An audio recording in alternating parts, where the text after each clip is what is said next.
Hello student, पिछली class में अपने दो क्वेश्चन किए थे, क्वेश्चन नंबर 4 और 5। बाकी इस एक्सरसाइज के दो क्वेश्चन रहेगी, क्वेश्चन नंबर 1 तो 6 और एक क्वेश्चन नंबर 7। ठीक है, तो क्वेश्चन नंबर 6 देखिए, इसमें क्या दिया हुआ है।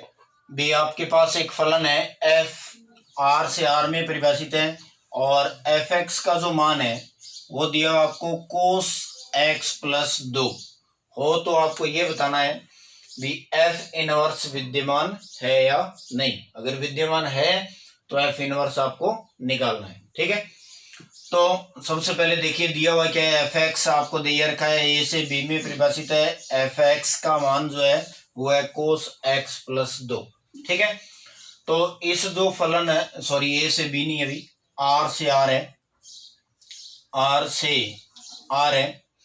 तो देखिए इसमें क्या है, ये जो फलन ट्रिग्नोमेट्रिक फलन दे रखा आपको कोस एक्स प्लस 2। ठीक है, तो इसका प्रांत आर है और इसका सह प्रांत भी क्या है, आर है। तो इस फलन में अपने क्या करते हैं, जब एकीकीय साधक प्रूफ करते हैं तो प्रांत में से कोई भी दो अवयव लेते हैं। ठीक है, तो कोस एक्स का जो प्रांत है उसमें से मैं कोई भी दो अवयव ले रहा हूं भी। माना पहला अवयव क्या है, एक्स बराबर 0। ठीक है, कोस एक्स का जो प्रांत में से दो अवयव ले रहा हूं, पहला तो 0, तो 0 ले लिया। तो अब ये मान इसमें पुट कीजिए आप, f0 बराबर कोस 0 प्लस 2। ठीक है, और 0 प्लस 2 का मान कितना होगा, तो f0 का मान आ गया आपके पास कोस 2, कोस 2। ठीक है, तो f0 का मान आ गया कोस 2। अब आप दूसरा अवयव लोगे, x बराबर कितना, 2 पाई। ठीक है ना, पहले आपने x बराबर ये पुट कर दिया, अब आप x बराबर कितना पुट करोगे, 2 पाई। तो f 2 पाई बराबर कोस 2 पाई प्लस 2। ठीक है, अब आपको पता, देखिए कोस 2 पाई प्लस थीटा क्या होता है, तो यहां पर आपका 2 पाई होता है, तो 2 पाई प्लस थीटा करोगे तो कौन सा चतुर्थांश होगा, फर्स्ट। और फर्स्ट चतुर्थांश के अंदर कोस क्या होता है, प्लस, क्योंकि सारे के सारे त्रिकोणमितीय फलन पहले चतुर्थांश में प्लस होते हैं। और 2 पाई है तो कोस बदलेगा नहीं, कोस का क्या रहेगा, कोस। ठीक है, तो यानी इसका मतलब हो गया अभी कोस 2 पाई प्लस थीटा जो होता है वो किसके बराबर होता है, कोस थीटा के बराबर। ठीक है, तो कोस 2 पाई प्लस थीटा ये आ गया f2 पाई बराबर में कोस 2। ठीक है, तो यहां भी मान कोस 2 आ गया, यहां भी मान कोस 2 आ गया। तो अब देखिए इसका मतलब क्या हुआ, आपने प्रांत में से कोई भी दो अवयव लिए थे, इधर ये आर प्रांत है और ये इसका सह प्रांत। तो देखिए सबसे पहले आपने लिया था इसमें 0, उसके बाद में आपने लिया था 2 पाई और आपके पास आंसर कितना आया, कोस 2। ठीक है, आर से आर में परिभाषित है। अब देखिए 0 का संबंध भी किससे है, इससे है, और इसका भी संबंध किससे है, इससे। ठीक है, तो इसका मतलब ये है भी, आपको पता है एकेकी की परिभाषा से, तो ये दिया गया फलन इस कंडीशन में क्या नहीं है, एकेकी नहीं है। ठीक है, तो अतः f एकेकी फलन नहीं है। ठीक है ना, f जो है एकेकी फलन नहीं है, क्योंकि भिन्न भिन्न अवयवों के भिन्न भिन्न क्या बनने चाहिए, प्रतिबिंब अलग अलग बनने चाहिए। इसमें क्या है, दो अवयवों का एक प्रतिबिंब बन रहा है, तो यह फलन क्या है, एकेकी नहीं है। जब एकेकी नहीं है इसलिए f इनवर्स विद्यमान नहीं है।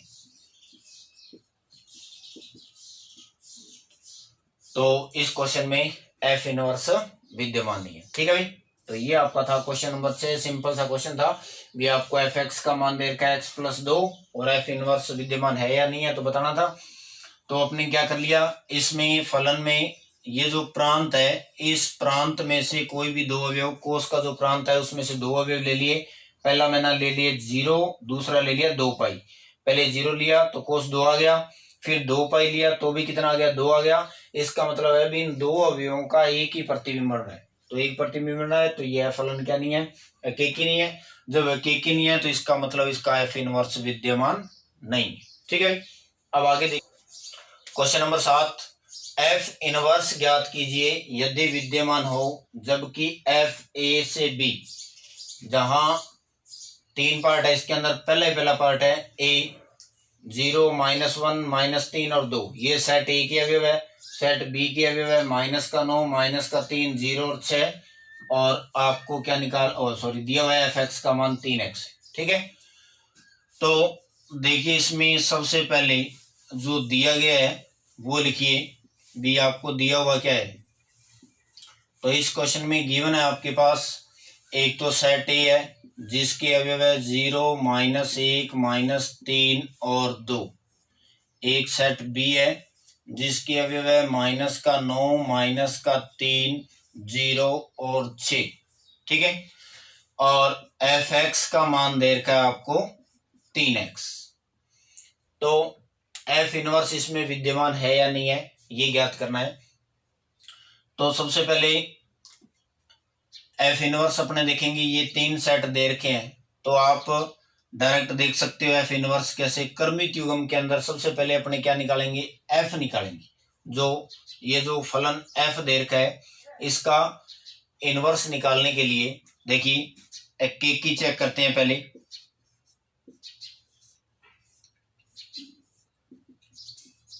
ठीक है, तो एकेकी चेक करोगे तो इसमें क्या होगा, या एकेकी चेक कर लो, या आप इसको करने का दूसरा तरीका ये है भी फलन जो है वो परिभाषित किससे है, ए से बी में। ठीक है, यानी आपका जो फलन एफ ए से बी में परिभाषित है, तो ये जो एक्स है इसके अंदर मान क्या होंगे, प्रांत के अवयव ए सेट से लेना है। यानी ये चीज लिखनी भूल गया मैं, भी एफ जो है वो ए से बी में परिभाषित है। ठीक है, तो एकेकी साधक दोनों इकट्ठे ही देखिए कैसे प्रूफ करेंगे अपने। सबसे पहले आपको जो फलन दे रखा है एफ एक्स ये है, और ये है ए से बी में परिभाषित है। तो इस एक्स में इस फलन के प्रांत के अवयव रखेंगे। तो प्रांत के अवयव क्या है, 0, -1, -3 और 2। प्रांत के अवयव यहां पर रखने के बाद में यहां जो आंसर आना चाहिए वो सेट बी में से। ठीक है, तो देखिए इसको कैसे निकालेंगे। अपने x में वैल्यू क्या पुट करेंगे, 0, -1, -3 और 2। तो फलन आपको एफ एक्स दे रखा है, एफ एक्स बराबर है 3x। पहले आप रखिए x के अंदर 0 पुट करोगे तो 3 × 0 बराबर क्या आ गया, 0, पहली कंडीशन। दूसरी x में अब क्या रखना आपको, -1, x की जगह -1 रखिए, तो -1, तो 3 × -1 बराबर कितना आ गया, -3। ठीक है, दूसरी कंडीशन। तीसरी क्या रखोगे आप, x की जगह f, इस x की जगह क्या रखेंगे, -3, तो 3 × -3 बराबर कितना आ गया, -9। ठीक है, और लास्ट अवयव है कितना, 2, तो x में कितना रखेंगे, f2, 2 रखोगे तो 3 × 2 बराबर कितना आ गया, 6। ठीक है, तो ये सारे अवयव लिख दिए। अब इस फलन को अपने किस में लिखेंगे, कर्मित युग्म के अंदर। f को कर्मित युग्म में लिखेंगे। तो कर्मित युग्म में लिखेंगे तो सबसे पहले देखिए अवयव क्या लिया था, 0, और आंसर कितना आया था, 0, तो 0,0। ठीक है, फिर देखिए -1 रखा, आंसर कितना आया, -3, तो -1 और -3। फिर आपने कितना रखा, -3, तो आंसर कितना आया, -3 और -9। उसके बाद में 2 रखा तो कितना आया, 6, तो 2,6। ये मैंने इस फलन को कर्मित युग्म में लिख दिया। अब वही बात, पहले तो पता होना चाहिए भी ये फलन जो है एकेकीय साधक है या नहीं है। एकेकीय साधक होगा तभी इसका इनवर्स विद्यमान होगा। तो एकेकीय साधक के लिए देखिए फलन f जो है वो a से b में परिभाषित है। और आपने इसके मान निकाल लिए। तो अब ए के जो सेट है ए है उसके अवयव यानी 0 और क्या थे -1 -3 और 2, ठीक है। ये अवयव आपने रखे। तो बी के जो अवयव देखिए सेट बी में अवयव क्या है 0 है 6 -3 और 9, वो सारे के सारे अवयव यहाँ आए, ठीक है। तो रख दिया मैंने 0 रख दिया -3 -9 और 6। अब देखिए 0 का संबंध किससे है 0 से, -1 का किससे है -3 से, -3 का किससे है 9 से और 2 का किससे है 6 से। तो अब इस एग्जांपल को देखिए भी, इधर ए के अंदर जो अवयव थे वो आपने इस फलन एफ में रखे, तो आगे जो आंसर आए थे वो सेट बी के अवयव है, ठीक है। तो फलन एफ ए से बी में परिभाषित है। तो अब देखिए ए के भिन्न भिन्न अवयवों के बी में क्या बन रहे हैं, भिन्न भिन्न प्रतिबिंब बन रहे हैं, इसलिए केकी है। और बी के अंदर जितने भी अवयव है इन सभी के पूर्व प्रतिबिंब भिन्न भिन्न है, ठीक है। तो पूर्व प्रतिबिंब है, तो इसलिए यह दिया गया जो फलन एफ है, अतः एफ जो है वो आपका कौन सा फलन है, केकी आच्छादक फलन है। अब f जो है वो केकी आच्छादक फलन है, इसलिए f इनवर्स विद्यमान है। तो केकी आच्छादक है तो इसका f इनवर्स भी क्या है विद्यमान है। अब f इनवर्स विद्यमान है और f जो है आपका किस में लिखा हुआ है क्रमित युग्म में। तो क्रमित युग्म में अगर कोई फलन लिखा हुआ है तो उसका इनवर्स निकालना बिल्कुल सिंपल सा काम है। इनवर्स निकालना है तो इनको बदल दीजिए 0,0, इसको लिखोगे -3, -1, इसको लिखोगे -9, -3 और इसको लिखोगे 6,2, क्योंकि जो फलन f है वो b से a में परिभाषित हो, ठीक है। क्योंकि f जो है वो a से b में है, तो फलन जो f इनवर्स होगा वो b से a में परिभाषित हो, ठीक है। तो दिया गया फलन f जो है वो केकी साधक है, इसलिए इसका f इनवर्स विद्यमान है। अब आगे देख 7th का दूसरा पार्ट है।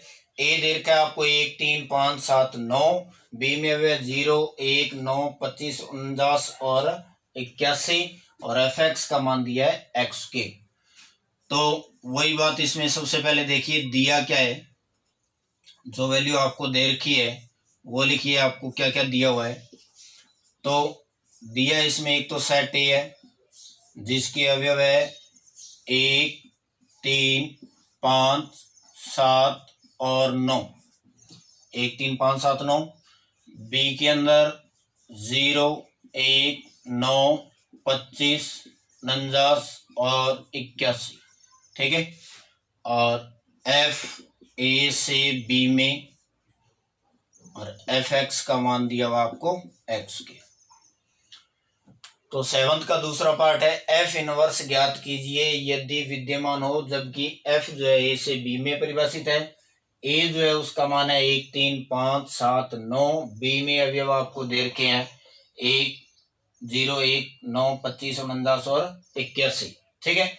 एफ एक्स का मान ये दिया हुआ है। तो सबसे पहले जो दिया हुआ है वो आप लिख लीजिए सारा क्या दिया हुआ आपको। अब आपको देखिए इसमें क्या निकालना है एफ इनवर्स, और एफ इनवर्स कब ज्ञात कर सकते हैं जब दिया गया फलन एफ जो है वो क्या होना चाहिए अकेकी आच्छादक। तो अकेकी आच्छादक के लिए सबसे पहले अपने क्या करेंगे एफ को चेक करेंगे भी अकेकी आच्छादक है या नहीं। तो ये चेक करने के लिए एफ जो है वो ए से बी में परिभाषित है, तो इस फलन का प्रांत क्या है ए और प्रांत के अवयव क्या है 1 3 5 7 9। तो इन अवयवों को किस में पुट करेंगे इस फलन में। तो x बराबर क्या क्या मान रखेंगे अपने 1 3 5 7 और 9, ठीक है भाई। देखिए तो अब इसमें f x की जगह सबसे पहले क्या रखेंगे यहाँ पर 1 रखोगे तो 1 का स्क्वायर 1, ठीक है।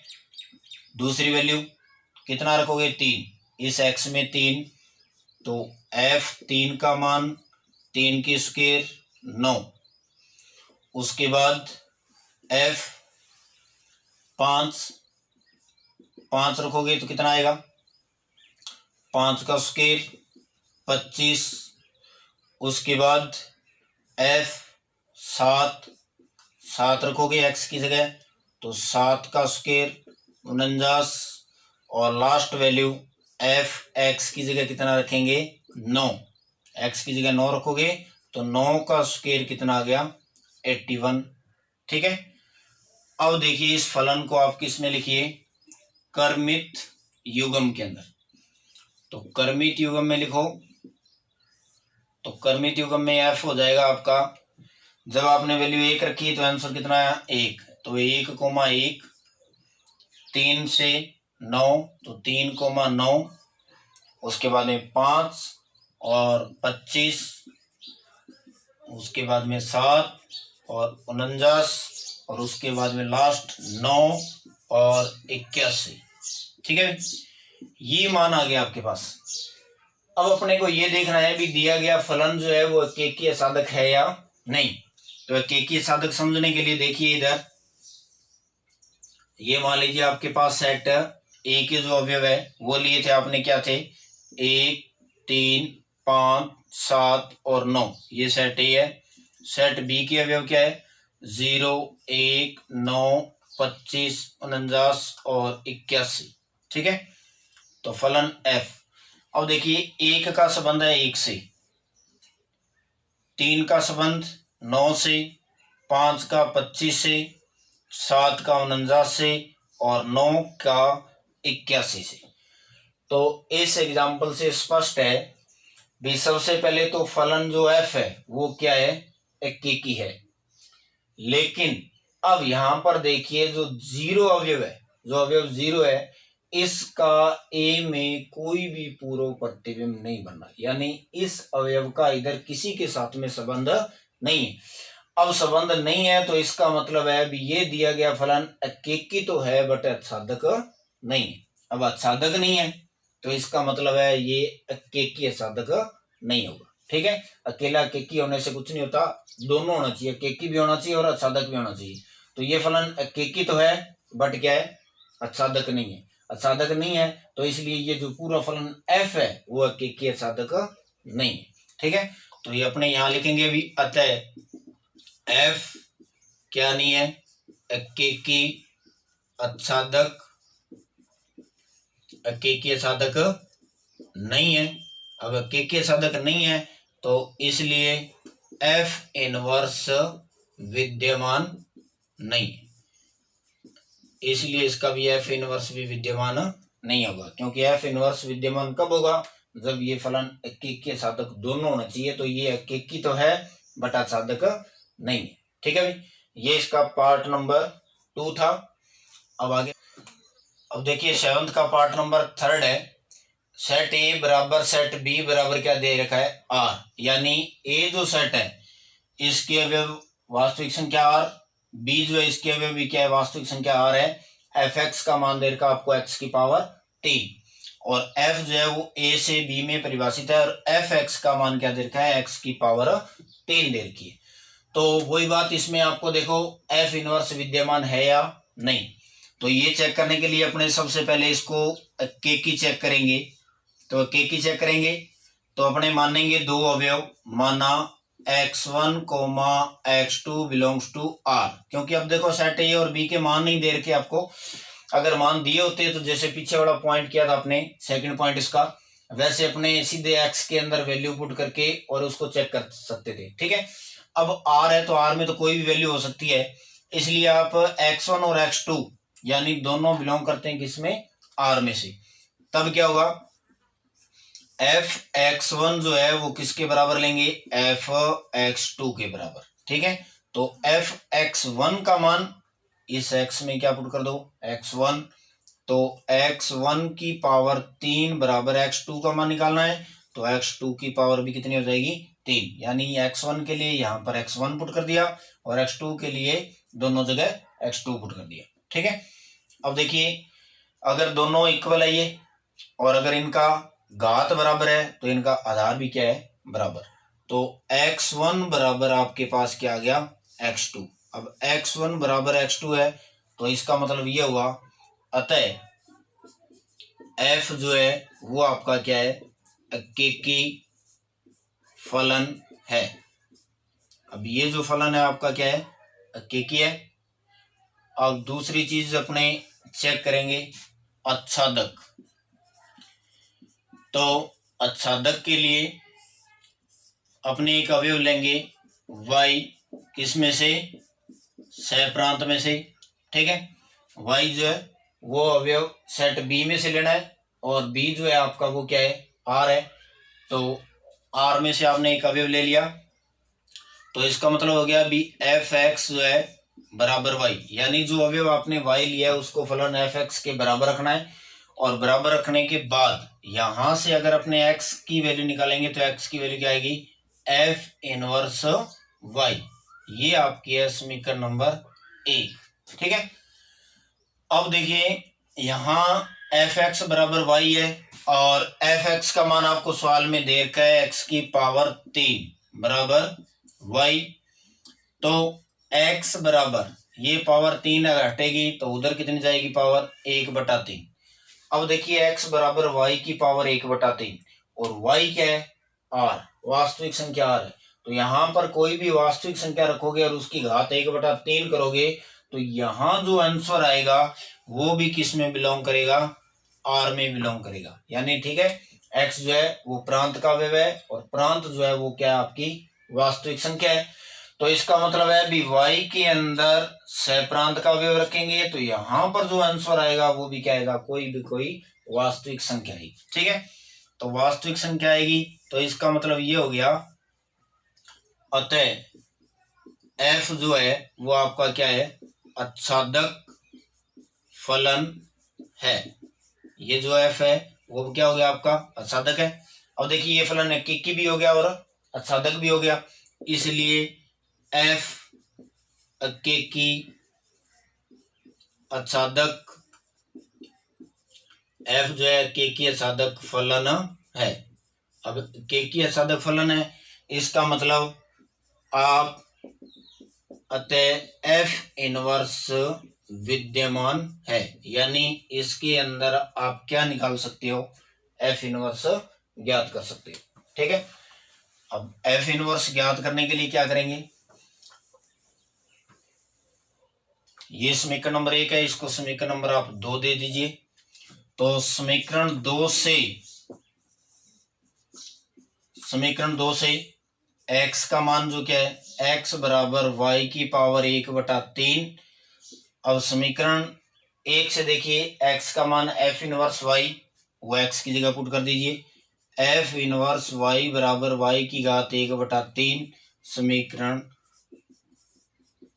1 से इस x की जगह मैंने समीकरण 1 से ये x का मान यहां रख दिया।